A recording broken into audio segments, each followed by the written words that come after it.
As a pastor and counselor, I've spent the better part of my life equipping and training others. My goal with this show is to translate my hard-earned experience into tools and tactics to help you become stronger as a man.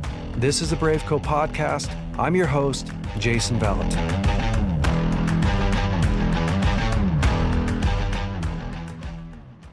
Hey, BraveCo men, if you are looking for the ultimate adventure, we have the thing for you. It's our BraveCo experience happening October 23rd through the 27th. We're going to spend 4 days together as men, hanging out, having a blast. You're also going to learn how to shoot long range. So if you've never learned how to shoot long range before and you like shooting guns, this is the ultimate adventure. We shoot out to 1,400 yards. If you have your own gun, you can bring your own gun. If you don't actually own your own rifle system to shoot out that far, we have one for you. And if you've never shot a rifle before, but you want to try and learn, no problem. Even if you don't know how, we'll teach you all of the skills that you need to do this. We also do high ropes courses. There will be a ton of connection time, really good food, professional chefs that we hire to come out there and cook for us. The stuff is great. So if you're looking to get out, have an incredible time, go to braveco.org, check out our events page, and you can see what's coming up there.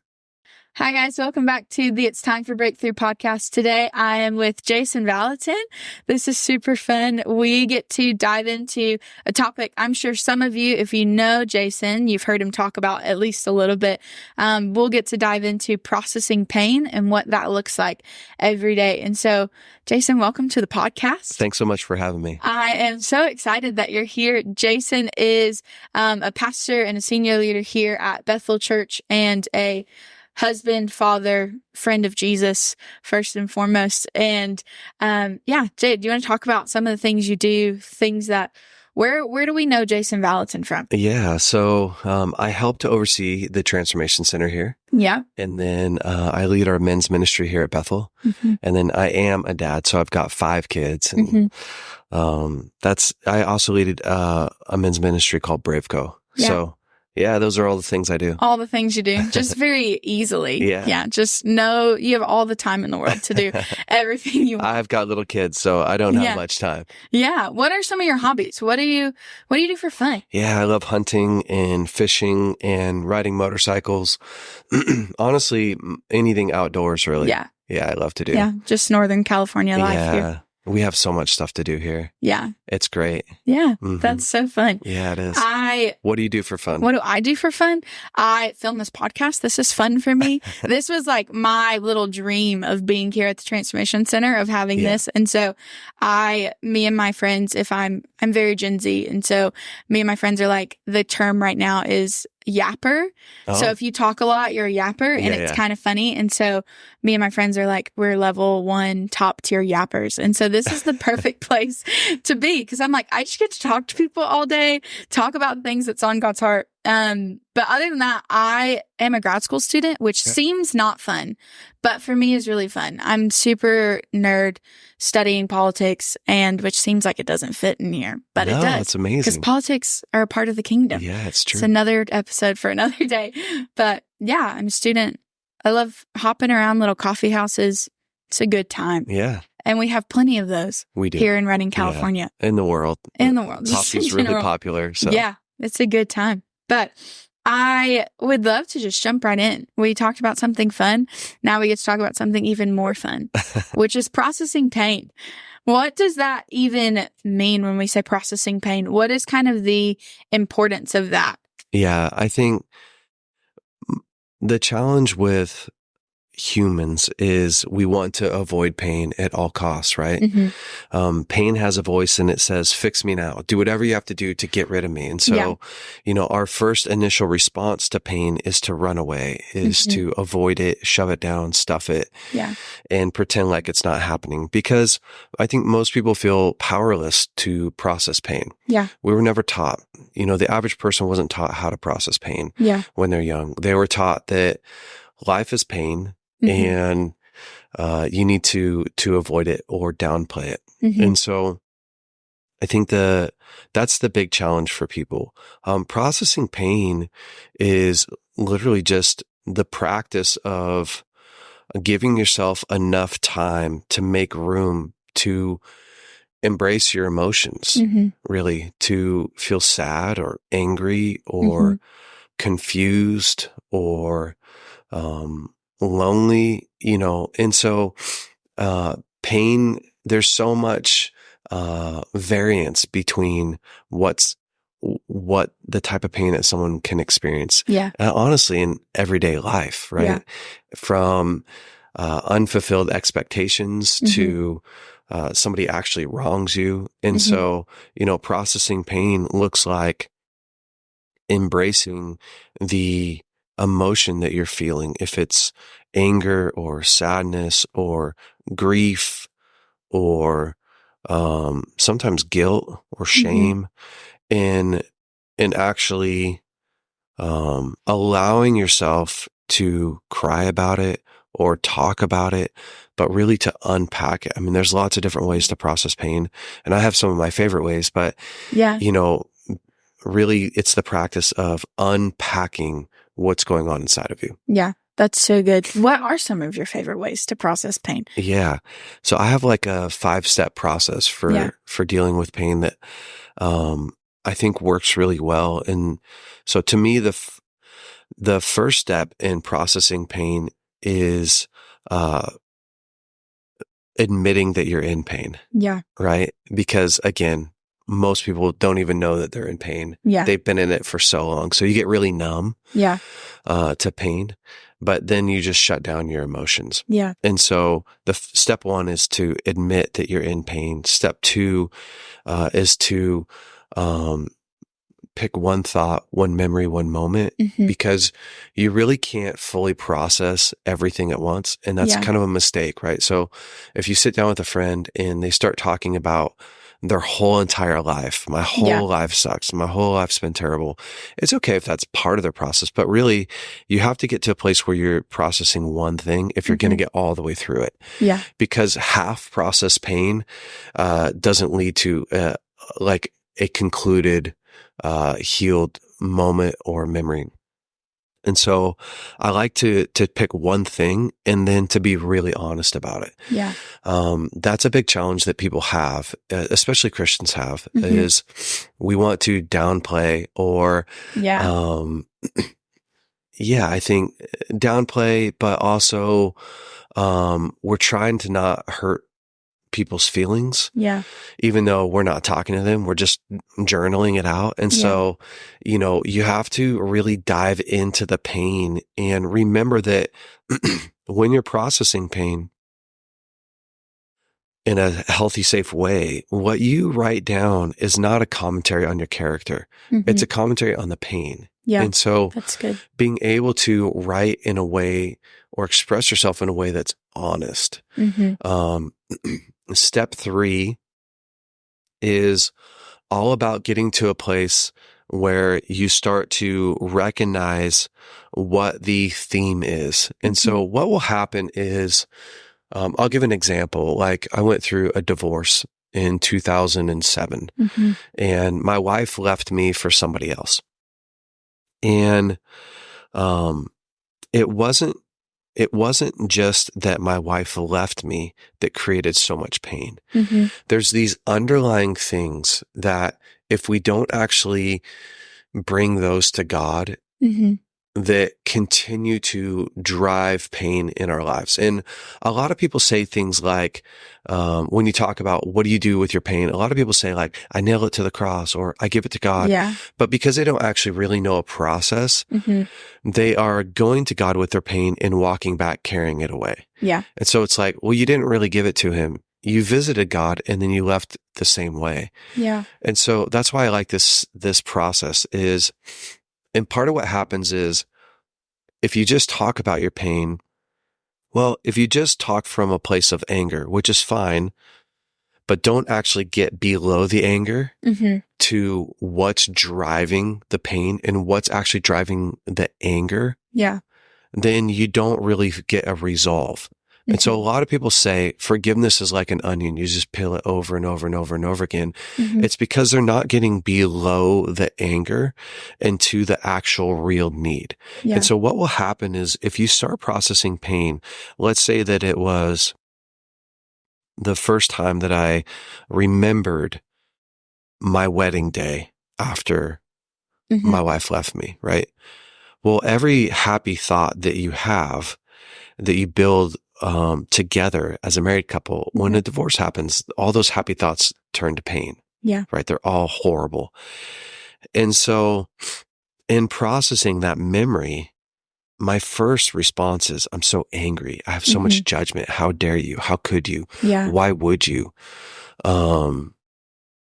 But what's under all that? And so after I cry and I do the, how dare you? How could you? And I get below the pain. What I find is these questions that I really have that honestly only God can answer and or heal. And I'd say this a lot, like, even if my ex-wife had come back and apologized, like, I'm so sorry that I left, or I'm so sorry that I did these things. Yeah. It wouldn't have given me back what I had lost. Yeah. And it's really important because most people, the stuff that they're in pain about, even the person who caused the pain can't solve it. Yeah. And so I have to dive. Once you start to cry and write, you'll come to a point where all the emotion is kind of gone. Yeah. And well, all the heavy emotion's gone. And now you're down to this point where you have to go, okay, you'll start asking these questions like, who's going to love me? Or, what do I do about my vows? I didn't actually know. And those things were what were driving the pain. Yeah. If that makes sense. Yeah. So step 4 is to bring that to God and get answers for that. Yeah. God, what do I do about my vows? Is anyone going to love me again? What do I do about my kids? I can't protect my kids from pain. I can't keep them from this world that I feel so powerless in. And I get promises for those things. God actually meets me and talks to me about those things.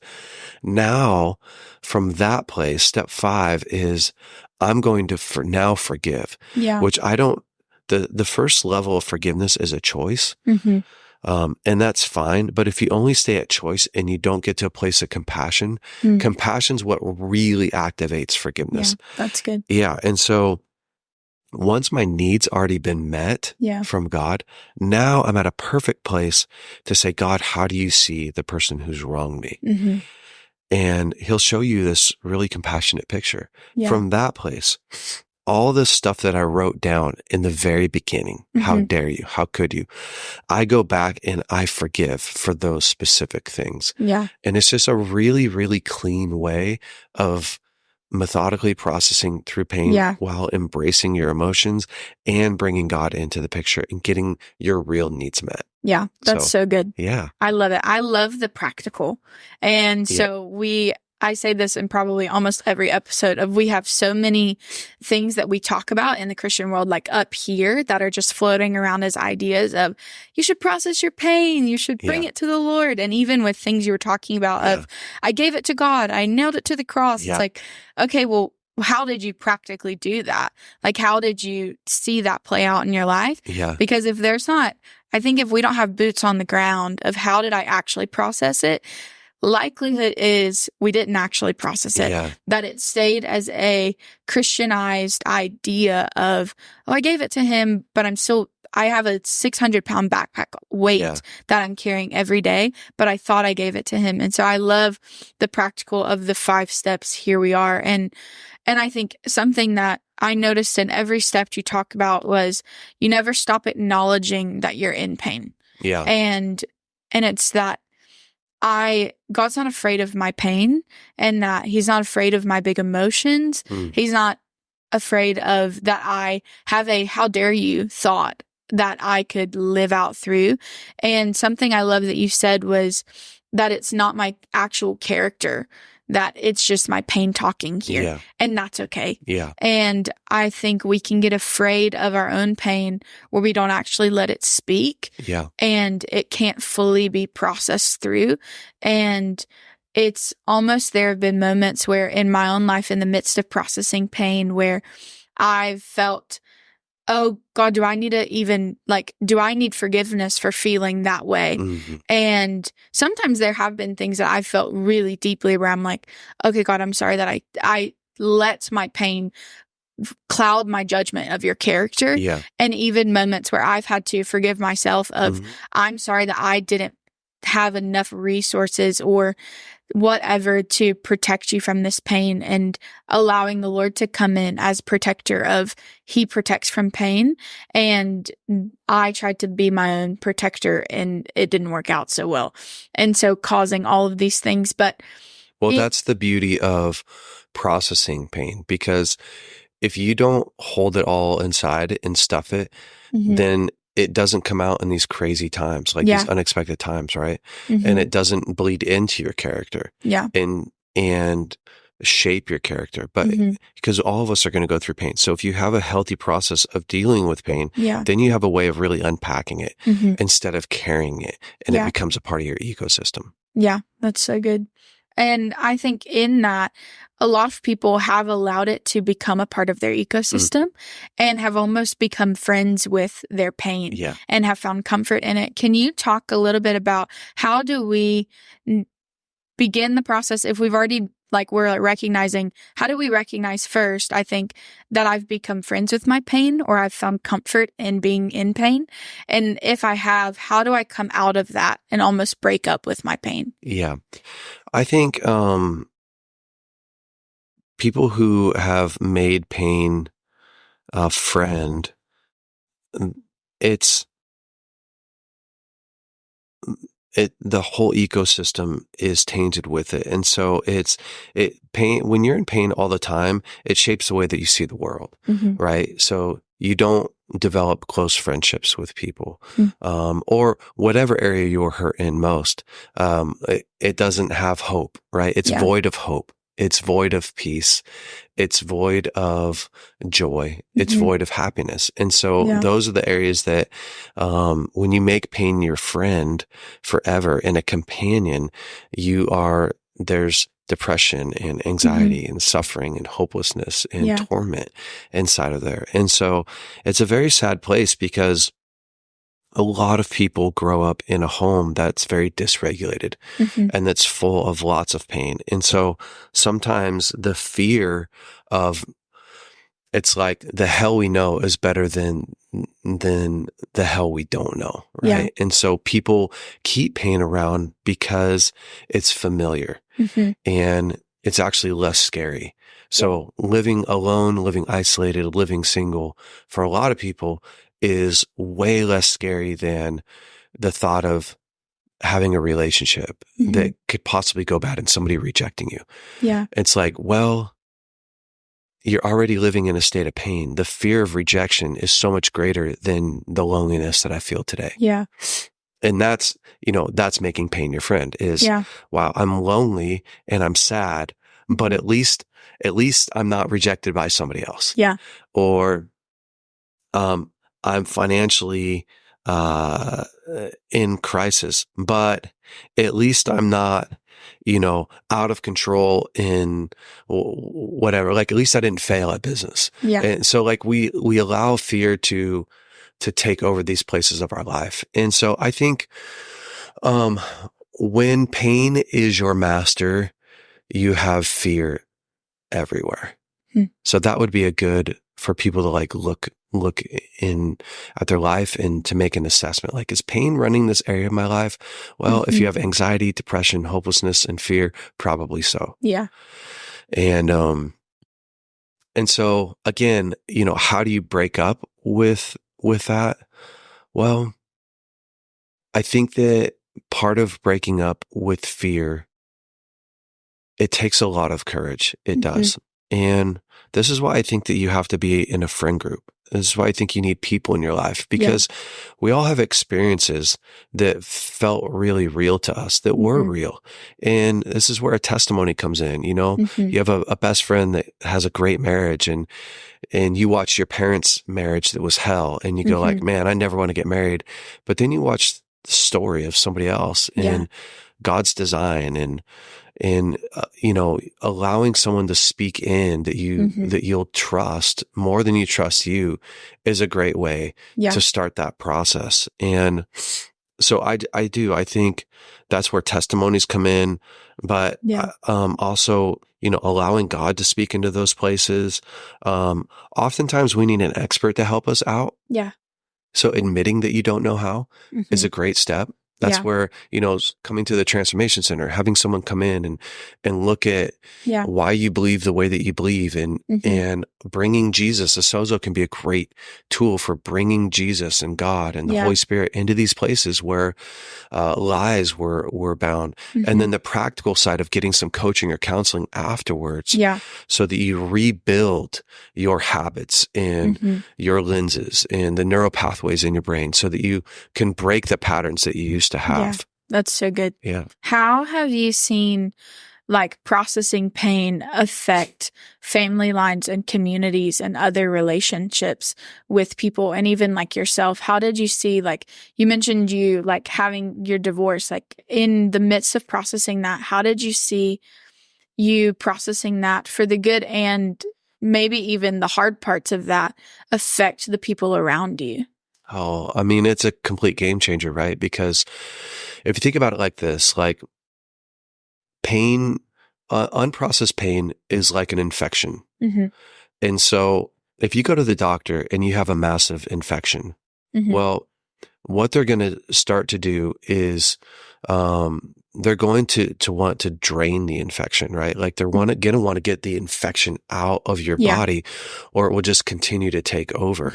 And so, you know, to me, when you start to process pain, you are ridding yourself of this infection that eventually turns into, again, like we talked about, an ecosystem. It turns into your whole entire life. Yeah. It's like a cancer, right? It's like, well, you have the ability to remove and rid yourself of this pain, this cancer that tries to take over, and then, you know, get to a place where it's manageable. And here's the thing is, all of us every single day go through a myriad of emotions. You know, we have 8 core emotions that we all experience every single day.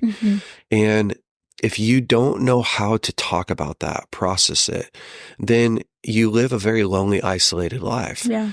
If you know how to process that, the lonely, sad, angry, guilt, shame, joy, if you know how to process through those, then that just becomes connection, because human beings don't connect through information. We connect through our emotions.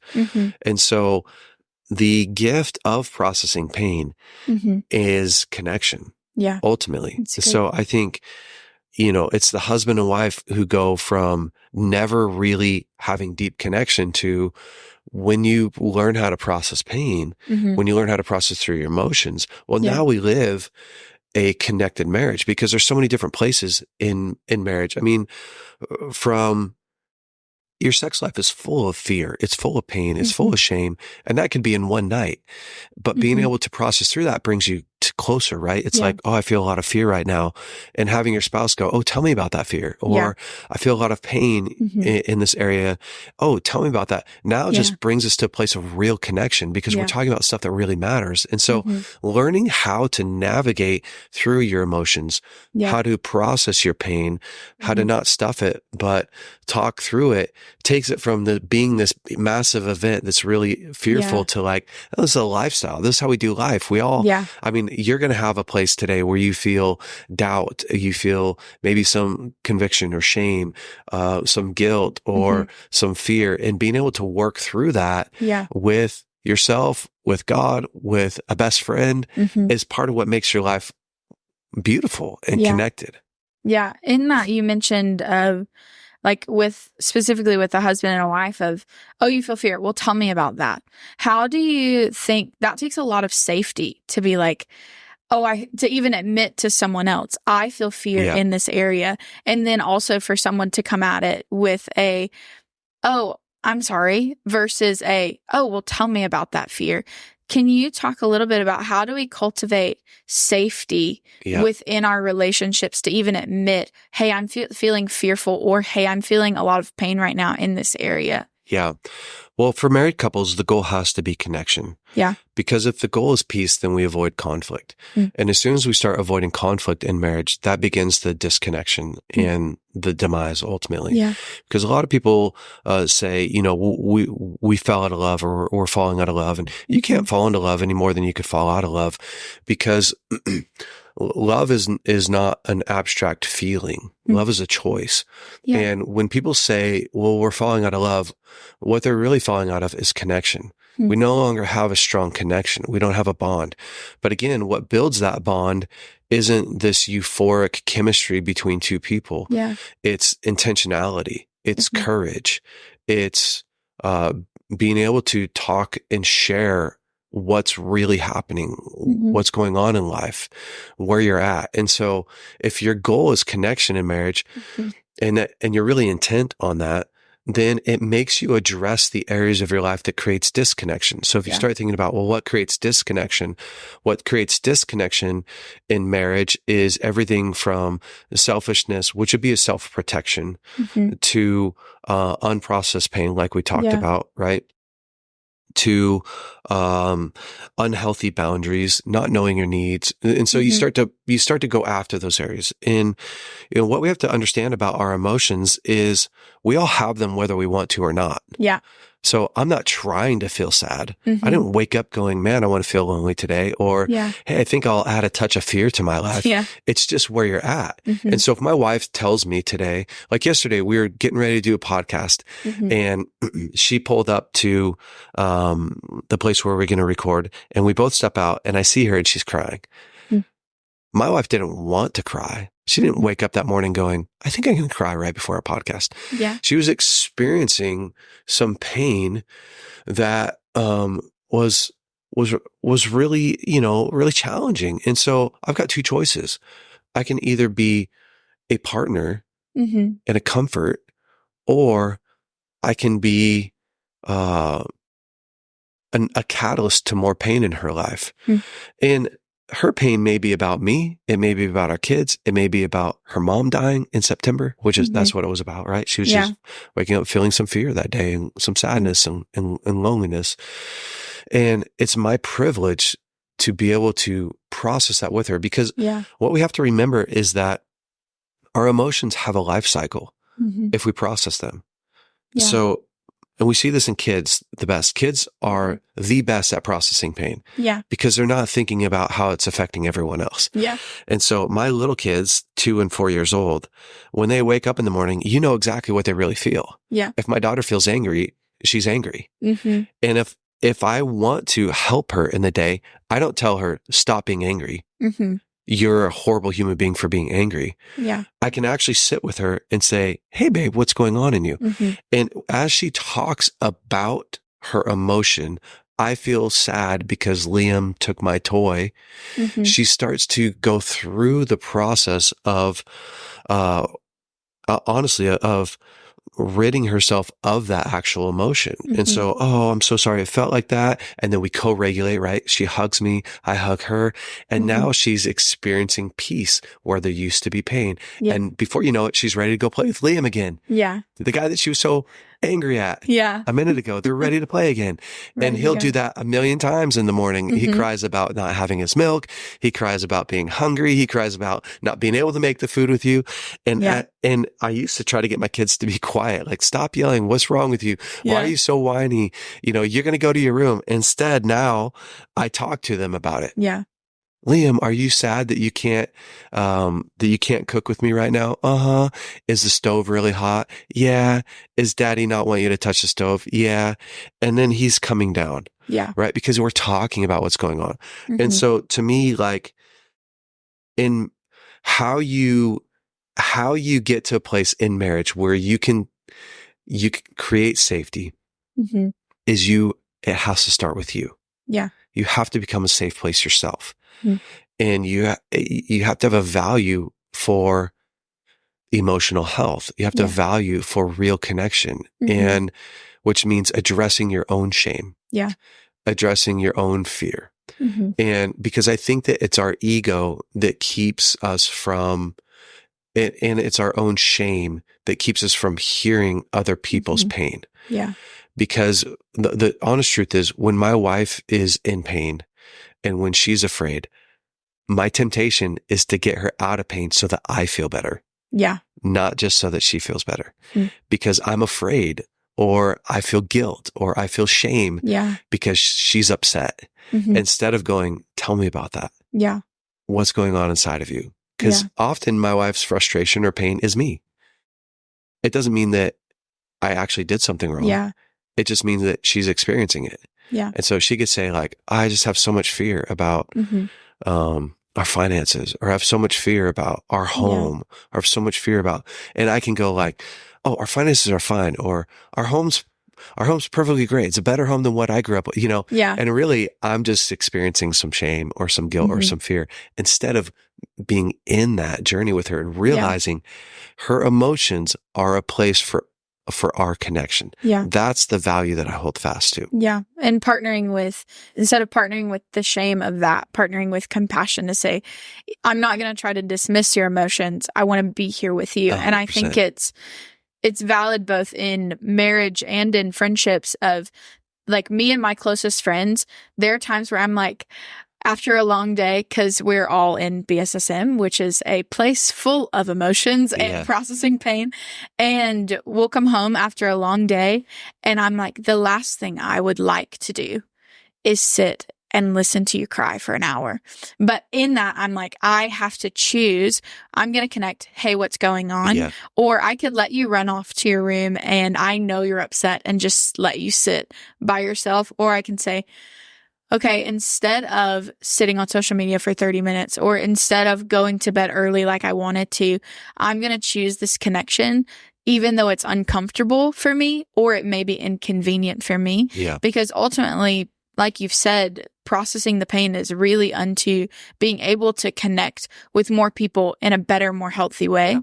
Whether that's in marriage, or whether that's with your kids or with your friends. And there have been so many people, anytime we talk about pain or emotions, every time someone brings up their kids, and it's so fun for me because when the Bible talks about us being childlike to enter the kingdom, I think that's part of it. Yeah. I get to be a kid. So how does a kid respond to this? A kid's going to know you're mad. Yeah. And I'm like, okay, how do I be like a kid right now? And we dance around this idea of, I don't want to baby you. But sometimes we need to be babied in order to remember what we're actually feeling and recognize it to then process through it. And it's just all a beautiful process of being able to connect. That if that's our goal, then, and if connection is worth it for us, then anything else in the in-between is also worth doing that. Yeah, it's true. And so in that, how have you seen, you've worked with a lot of people over the years, and I would love to hear you talk a little bit about how you've seen pain be processed differently between men and women, because it can be even just within your marriage of like your wife coming to you, maybe a different way than you would go to her with something. How have you seen that play out? Yeah, it's a really great question. And I don't know that I'm fully an expert on this, but I think my wife has more words than I have. And so, she's going to need the process more often than I am and more frequently than me. And I would say just in general, the men in general have less words. No, there are some men that have more words than their wife. Yeah. But in general, my wife wakes up with a list of things that she wants to talk about, a list of things that she wants to process through. Yeah. And I don't, I come home with a couple things, you know, that may have happened that I want to talk about. But my wife, she's going to wake up with some concerns. And part of that is women really carry the load, in their home for, the different tasks that have to be done, the different things that are of concern, the different threats. Women really carry that load a lot. Yeah. And so their need to process through the threats, the potential hazards, even the opportunities. The mental load on a woman is much greater, even statistically, than the mental load on a man. Yeah. And so, you know, I think they're much more in tune as well with the kids, what the kids need, all that kind of stuff. So the mental load, is much greater. And so, I think the women are more apt to need more time and more space to process.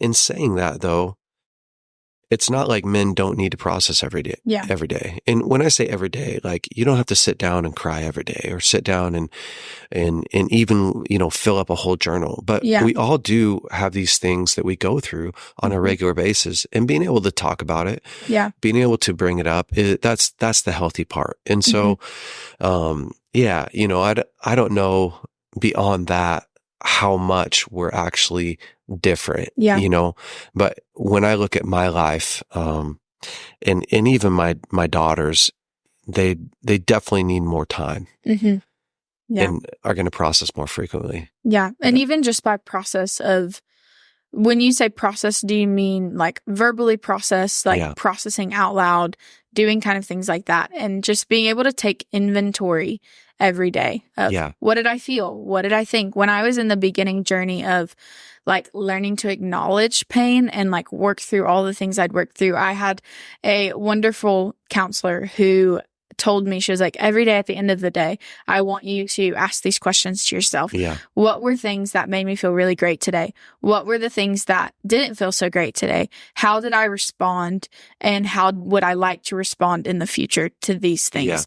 And it changed the game for me and it didn't have to be, some days I said more things, some days I said not as many. And it allowed me to really just take an inventory of, okay, what happened in my day where I didn't snowball into one day being like, everything's wrong, and having to go back and say, oh, if I would have just acknowledged that after it happened, I wouldn't be here 2 weeks later having in my bed crying, not wondering, not knowing what's going on. And so I think all of this is, whether it's men or women, the ability to process pain and do that is so significant in just not having to build it all up and deal with it later. But to say, okay, today, what happened? Nothing super significant. Great.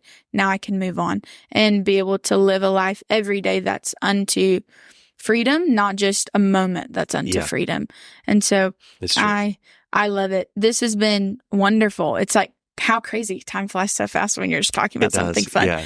Jason, what would be like a walk-off statement of, if you could leave our listeners with one thing today, what would that be? I think we are all designed to live a deep, connected life, and we're not designed to live a pain-free life.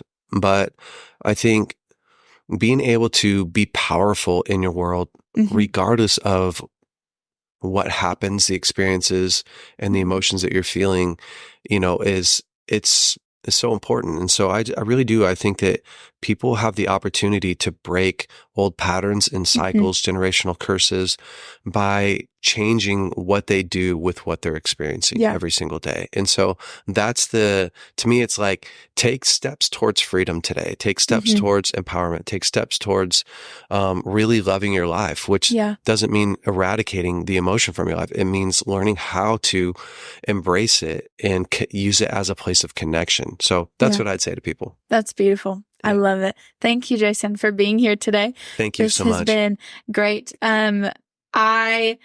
I love that we get to talk about these things now, because when I was first walking in the church when I got saved at 16, nobody talked about pain and nobody talked about emotions. And so this is just wonderful for me. If you need any help or support, or you would like to book a sozo or counseling or coaching session, or if you just need somebody to say, hey, I'm feeling something, can you help?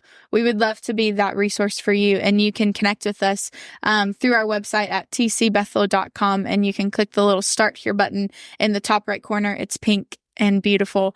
And we would love to get connected in order to help you reach greater freedom in your life, help you process pain, help you have greater connections. And so if you need help, we'd love to support you. And until next time, we'll see you later. Hey, BraveCo men. Hopefully you loved this week's episode. Listen, if you have not subscribed to our podcast, you are already behind. Go ahead and click right here to subscribe to our podcast. And if you have not watched last week's episode, you can click right here and watch last week's episode. And listen, if you want to upgrade your wardrobe, you can check out some of our new hats that we have in stock and all our other swag. Go to braveco.org and you can look at our store there. Have a great week. We'll see you next week.